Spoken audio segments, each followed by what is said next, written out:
ইসলামী ব্যাংকের স্বাধীন পর্যালোচনা পর্ষদ গঠন সহ আবারও 7 দফা দাবি জানিয়েছে সচেতন গ্রাহক ফোরাম। সকালে জাতীয় প্রেস ক্লাবে সংবাদ সম্মেলন করেছে তারা। বক্তারা জানান, আগামী 27 জুনের মধ্যে দাবি পূরণ না হলে বাংলাদেশ ব্যাংক ও অর্থ মন্ত্রণালয় ঘেরাওয়ের মতো কর্মসূচি দেওয়া হবে। তাদের দাবিগুলোর মধ্যে রয়েছে অভিজ্ঞ ও পেশাদার ব্যক্তিদের সমন্বয়ে পূর্ণাঙ্গ পরিচালনা পর্ষদ গঠন এবং প্রকৃত মালিকদের কাছে মালিকানা হস্তান্তর।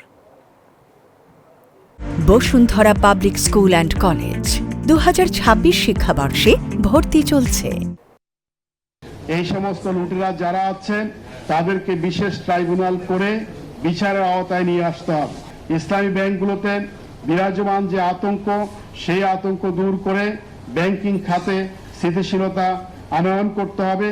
27 জুন তারিখে মধ্যেই আমাদের দাবি মানা না হলেই আমরা সারা বাংলাদেশের যা গ্রাহক আছেন সকলকে ঢাকায় নিয়ে এসে আমরা মহাসমাবেশ করব।